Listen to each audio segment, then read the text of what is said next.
Good afternoon, everyone, and thank you very much for coming today. Lawrence mentioned that I was the more serious one, and sadly that is the case. And I do want to emphasise the seriousness of this occasion without wanting to be a party pooper. It is actually with a very, very heavy heart that I make this address, and I take no pride in making it, and I am not excited about this event. I am saddened. Our schools are breaking the law, and as a result, they are breaking our children. They are breaking children physically and mentally, and this is being done via something called PSHE, which stands for Personal, Social, Health and Economic Education, but it doesn't, does it? PSHE, let us be clear, is not a real subject. Nobody knows what it actually consists of. It is mandated by statute to be taught, but there is no agreement in the country as to what part of it is mandatory, the thing they call relationships, and what part of it parents can object to and withdraw their kids from, the thing they call sex. Government policies have, over the years, amalgamated relationships and sex education into a sticky blob. And because schools don't know what it means or how to teach it, they throw their hands up in the air and pay companies posing as charities to teach it for them. Companies funded to a large extent by the taxpayer. Me, you, parents, the public. And none of us have any say in what goes on in PSHE lessons. Many of us have no idea what is taught in PSHE. So I'm going to tell you. And that report that you have, with a copy of our bill, will also tell you. What goes on in PSHE is child abuse, mental, physical and sexual. It is child exploitation and it is child indoctrination. There, I said it. As currently practiced and taught, it is all of these things, and therefore, even though technically it is legally mandated, as practiced, it is against the good laws of this country, laws that exist to protect children and uphold the child's and the parent's right to a family life, which is protected under Article 8 of the European Convention on Human Rights.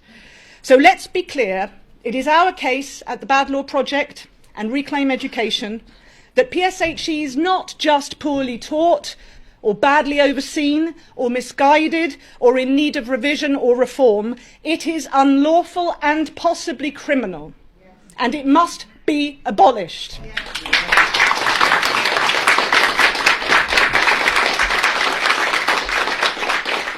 The Bad Law Project was founded to support the implementation of good law in this country and call out and condemn political ideologies disguised as law, usually as equality and human rights law, political ideologies which have never been debated or scrutinised in Parliament, which have no statutory backing or public mandate. Reclaim Education was founded to reclaim education from political lobby groups and put accountability back into teaching practice. Families have a legal jurisdiction over their children, and no amount of wordplay about LGBTQIA+ rights changes that legal jurisdiction. It is parents.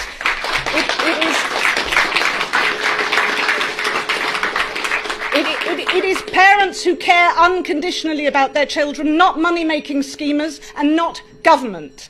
The state is a terrible parent. Go and look at any children's care home in any country at any period of history and see how children fare compared with growing up in a family that they can call their own. But the pedagogical philosophy practiced in PSHE today is, what do parents know?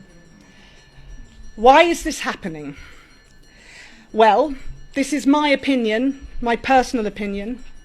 The removal of children from the influence of loving parents at younger and younger ages makes them more susceptible to influence from third parties who have vested interests in promoting ideas and lifestyles to children for political or financial gain, as well as, I must say, for sexual gratification.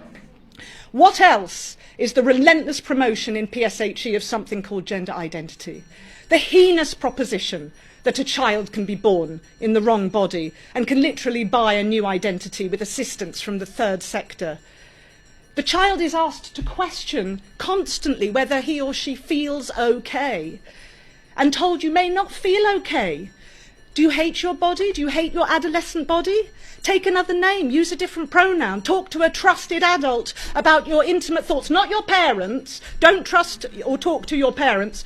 Pause puberty, get skin grafts, take cross-sex hormones, bind your breasts, go online, seek out strangers who can help you, and let us know if you want to talk. If you have a sexual experience you want to talk about, if you hate your body, talk to us. Talk to us. This is PSHE. And the Bad Law Project and Reclaim Education intend to build momentum as part of our campaign to abolish it altogether in schools. It is the primary vehicle through which the third sector preys on young people, frankly, in the manner of a religious cult.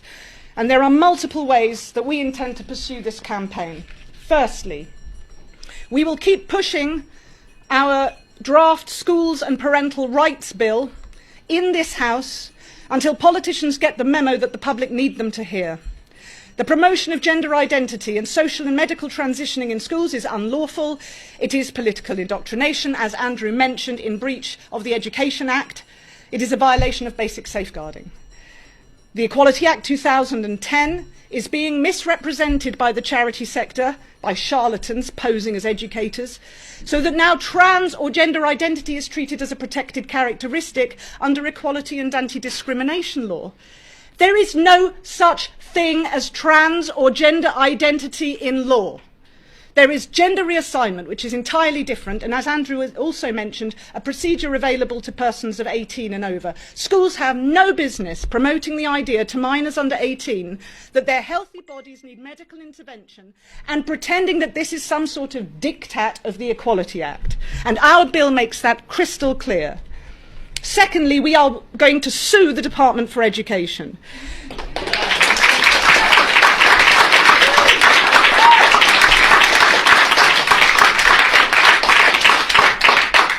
The Bad Law Project is preparing a class action brought by parents who will for the time being have to remain anonymous due to the pathetic state of free speech in this so-called democracy, and because of risks to their personal security and their children's well-being were their identities to be publicised.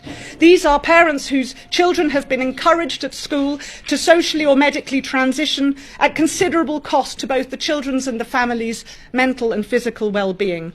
The parents are seeking to bring a joint claim in negligence against the department for actively promoting gender identity in schools, which we will define as gender ideology, and for failing to act on foreseeable harms caused by said ideology, and for allowing schools, local authorities and charities to politically indoctrinate children and ignoring and dismissing complaints brought to their attention by suffering parents. The premise of our case is simple. Where there is incompetence in child safeguarding by public authorities, including the Department for Education, there is liability in negligence. The Department has failed to uphold its duty of care towards children in schools, a duty that is rooted in its public law powers. It has failed to prevent political indoctrination in breach of the Education Act 1996. I'm coming to a close, but finally, there is the question of sexual exploitation of children, which I haven't addressed yet, but it is chronicled in the report. PSHE providers are increasingly obsessed with engaging school children in discussions about sexual arousal, sexual stimulation, sexual pleasure, touching and being touched. They are showing kids graphic sexual images that are designed clearly to excite and titillate. The Bad Law Project is currently engaged in consultations with criminal legal specialists as to whether some of these materials meet the NSPCC's definition of non-contact child sex abuse and whether PSHE lessons as taught may be criminal offences under the Sexual Offences Act 2003. And so...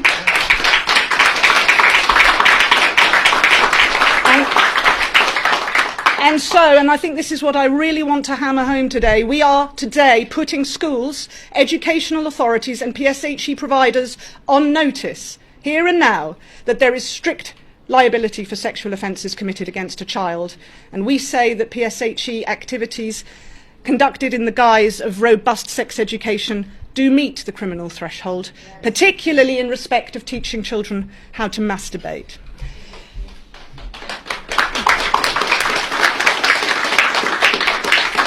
I am very glad that Lawrence introduced the word abolition.